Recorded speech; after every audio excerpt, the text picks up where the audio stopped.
The CMO Confidential podcast is a proud member of the I Hear Everything podcast network. Looking to launch or scale your podcast? I Hear Everything delivers podcast production, growth, and monetization solutions that transform your words into profit. Ready to give your brand a voice? Then visit iheareverything.com.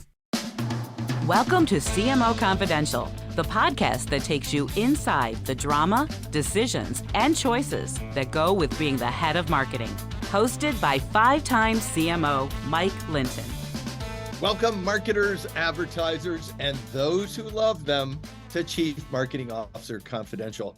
CMO Confidential is a program that takes you inside the drama, the decisions, and the politics that go with being the head of marketing at any company in what is one of the most scrutinized jobs in the executive suite. I'm Mike Linton, the former Chief Marketing Officer of Best Buy, eBay, Farmers Insurance, and Ancestry.com, here today with my guest, Dick Satterfield. Today's topic, could I, would I, should I leave? A career management discussion. Now, Dick is a former Procter & Gamble sales manager who founded his own search firm over 25 years ago. Satterfield Rezenbrink Associates specializes in C-level searches, including marketing, sales, and finance. During the course of his career, he has placed hundreds of executives, but he has also provided career advice to thousands of leaders, including me.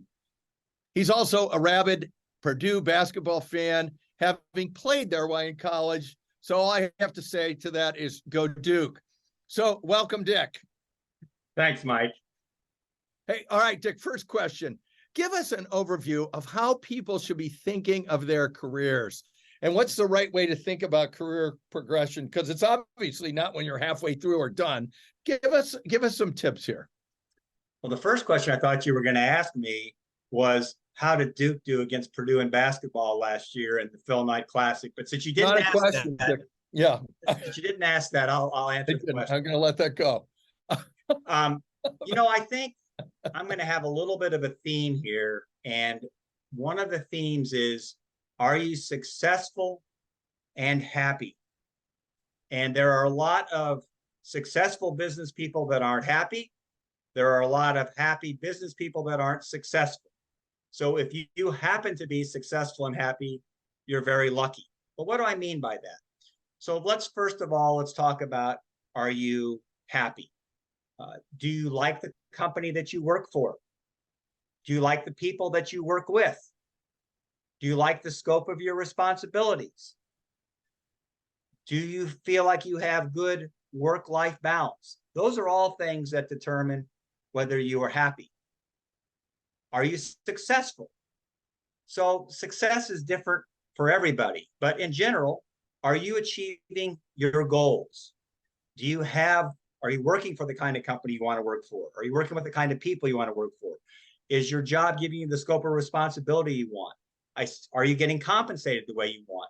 Those are all things to determine if you're successful. But that's the big question you always have to ask yourself. Am I successful and happy?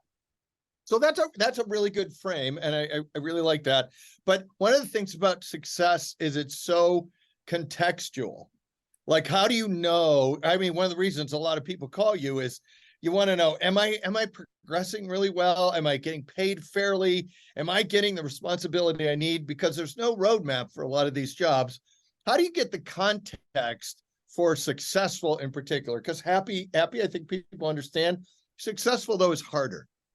Yeah, and that's a great question as it relates to the success and your career progressing.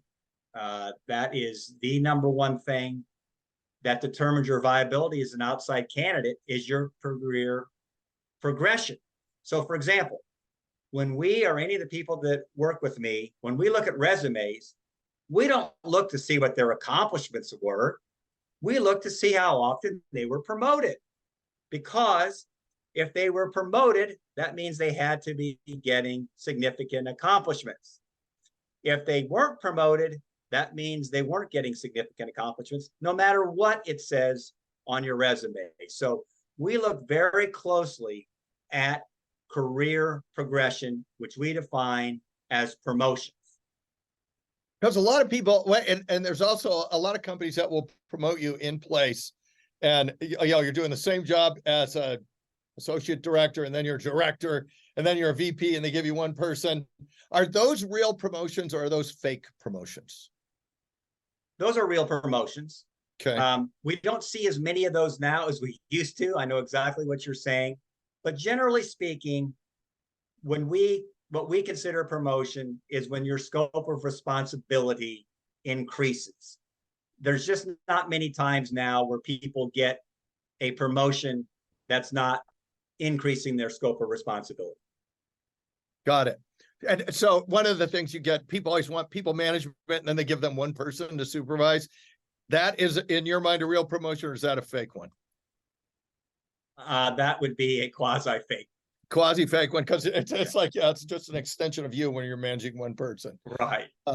Okay, so let's go to the theme of the show. I think that is great framework to roll out the show. So the first real question in this would be, okay, you've got your resume, you've got your career, you've got all this. Could I actually leave? Now, while it's probably true that most people can quit, isn't there times when it's too early or too late to actually leave? And this is on the, could I even leave? Absolutely, yes. And I'm glad that you framed the question that way, because it can be too early.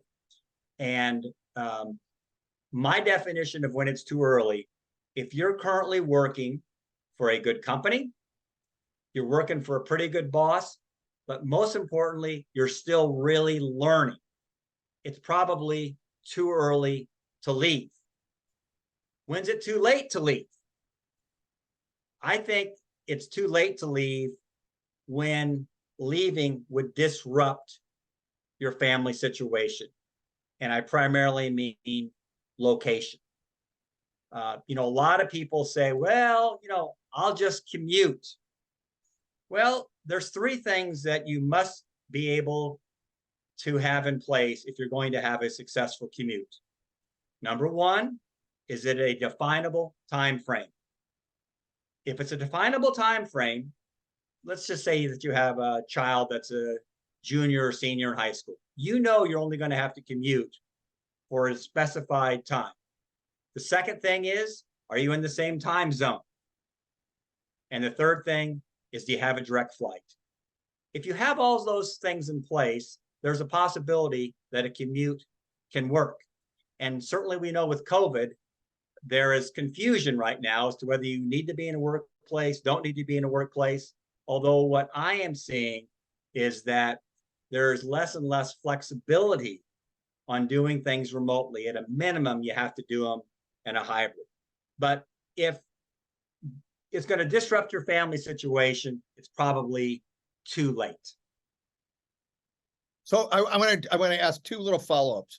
How do I know when my learning has slowed down enough for me to consider leaving? Because all the companies, if I'm doing a good job, even if they're going to leave me in place and give me quasi-fake promotions, they're going to tell me I'm learning stuff. How do I know I'm really learning stuff?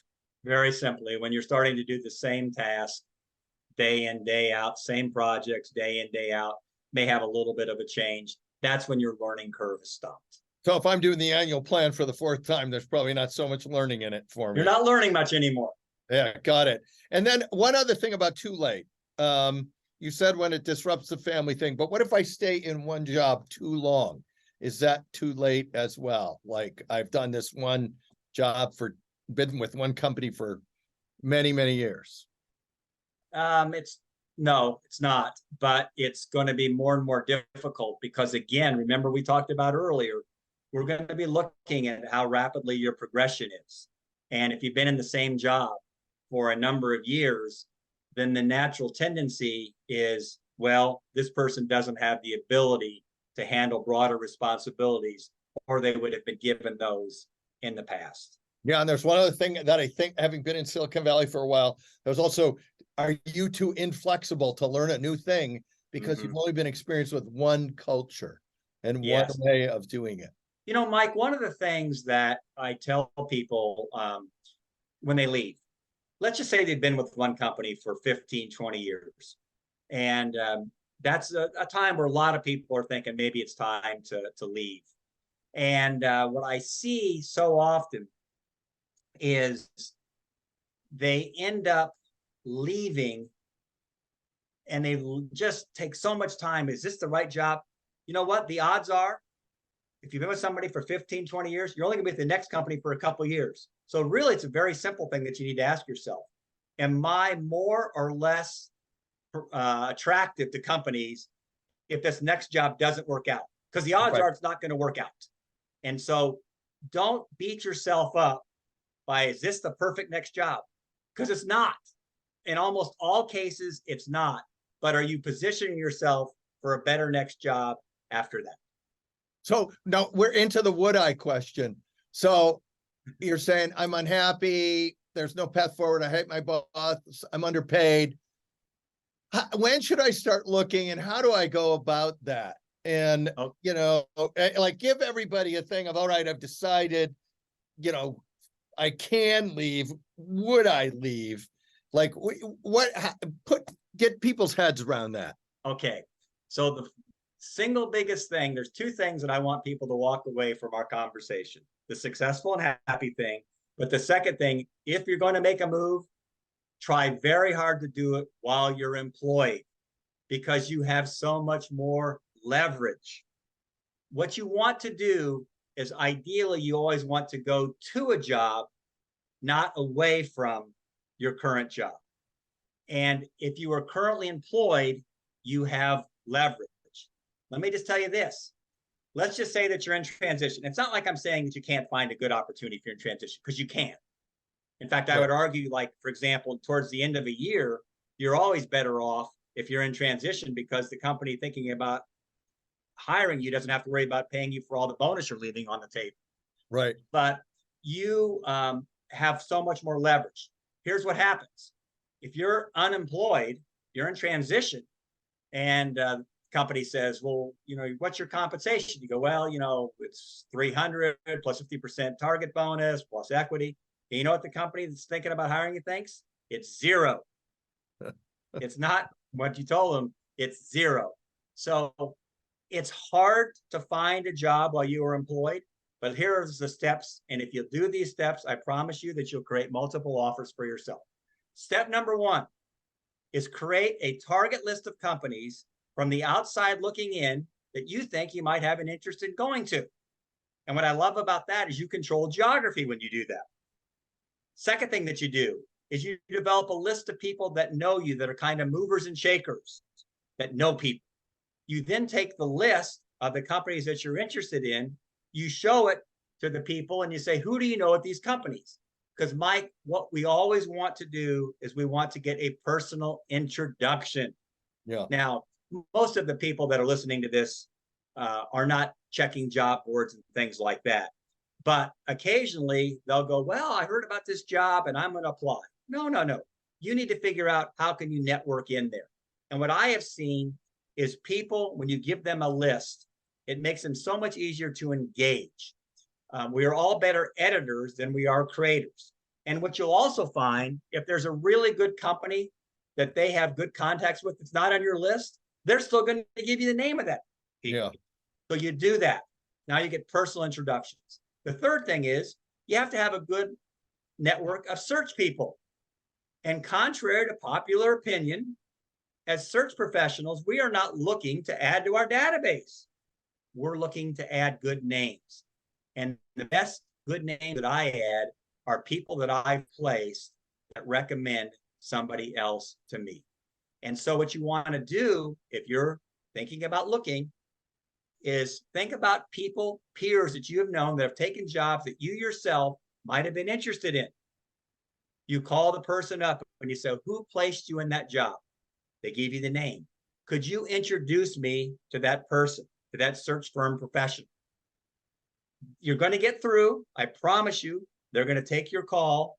And by definition, you know, if they've placed other peers of yours, you know that they specialize in finding people like yourself. If you'll do those three things, you'll create options for yourself. Now, the last thing is really important. You're working. How do you have time for this? Well, you know what? You've got to make time and just decide that I'm going to spend 30 minutes a day. I'm going to close my door. I'm going to spend 30 minutes a day on this. And if you'll do that, that's 2.5 hours a week. That's 10 hours a month. Not counting weekends. Not counting weekends. Also do this on weekends. And you can do it on weekends. So that is how you will create options for yourself. And it works. I like this, but I also think it's crazy to think that you would spend all this time going to grad school or all this time working on whatever project you're working on at work, and then only 10 minutes on your career. So I think this whole dedication of giving your career some time is helpful. What if you do happen to not to be in that, I'm out of a job now because the company cut me or it didn't work out or whatever?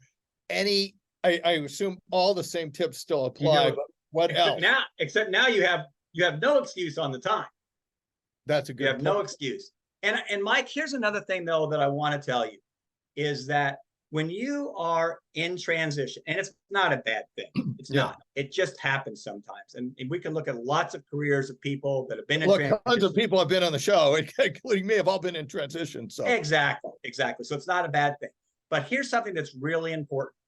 If you have a spouse, it is really important that you advise your spouse as to what is going on in your job search, because your spouse, a lot of his or her identity is wrapped up in your career.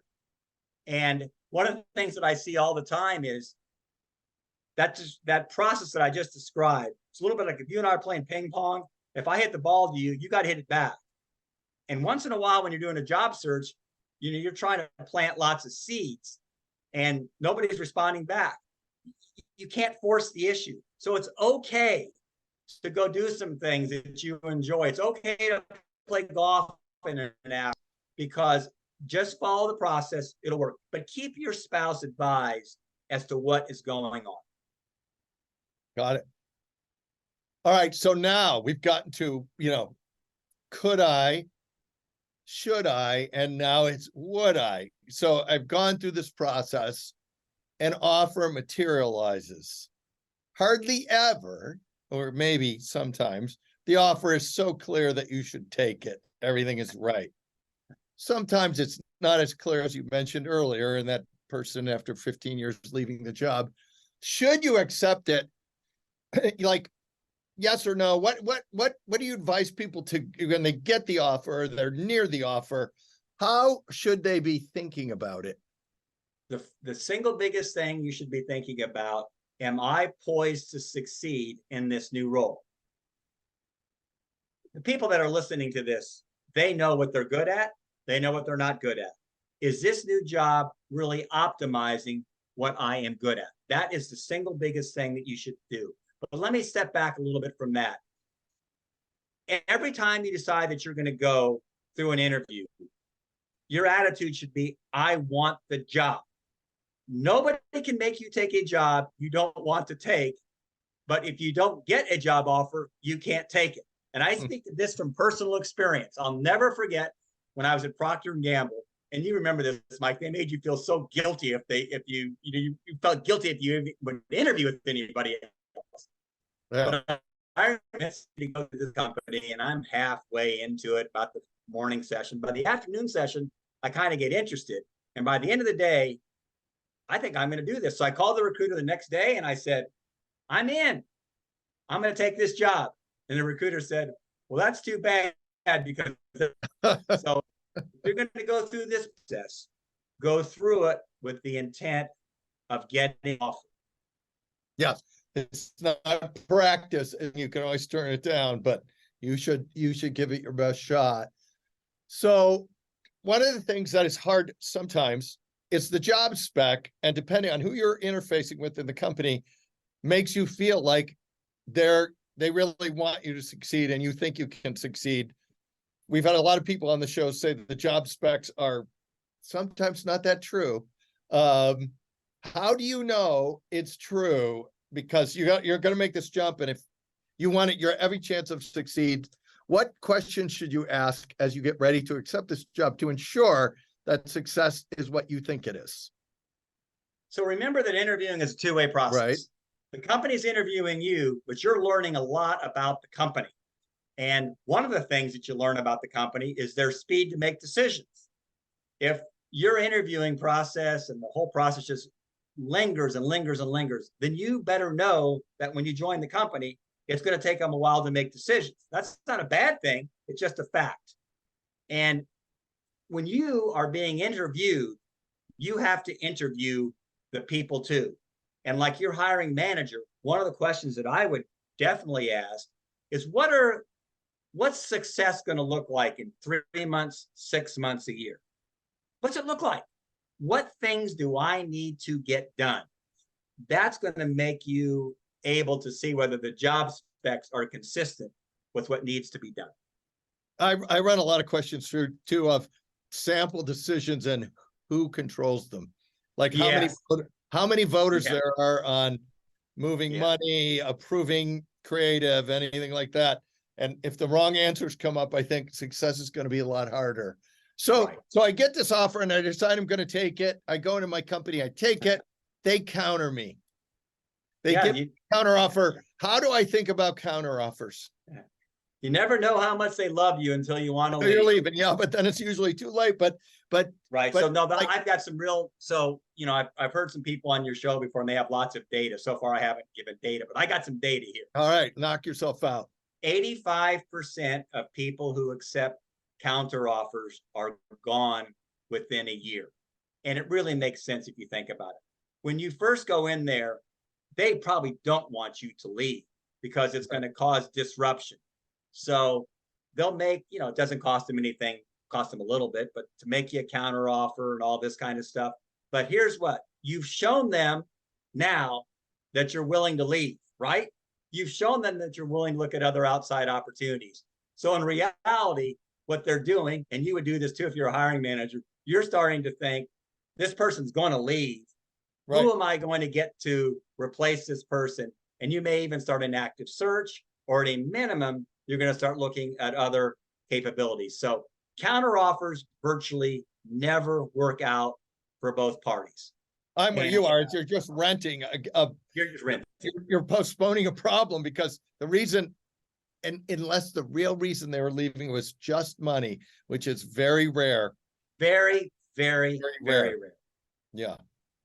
Okay. And then, so I'm sitting here, I'm taking this new job, but I'm worried because, gosh, you just told me a lot of the jobs you take, the second jump doesn't work out.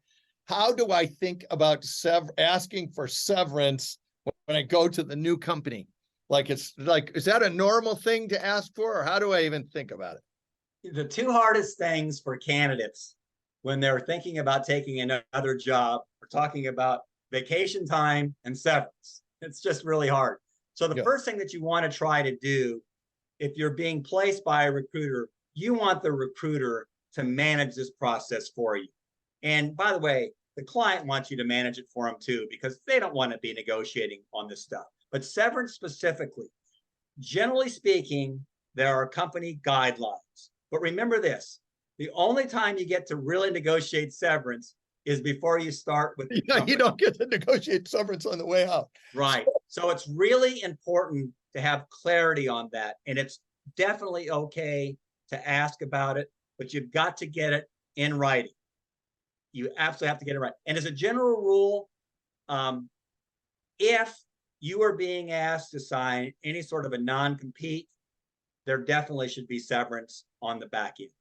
Got it. So I shouldn't call from my Caribbean vacation to ask for severance to the hiring manager. That's what you're saying? Exactly. Okay, very good. So biggest mistake people make when managing their career front to back. You've seen thousands of them. What's the biggest mistake you've seen? They don't manage their career. They don't think about it. And you have to be thinking about it. You have to write out, when you're starting in your business, you have to write out your goals. And then you can go back and look, am I meeting my goals? But I see so many people, Mike, that don't think about it. Then all of a sudden they get a call from a recruiter. Well, maybe I ought to think about it. Here's the other thing to be really careful about, though. I see so many people aspire to a job they're not going to be successful.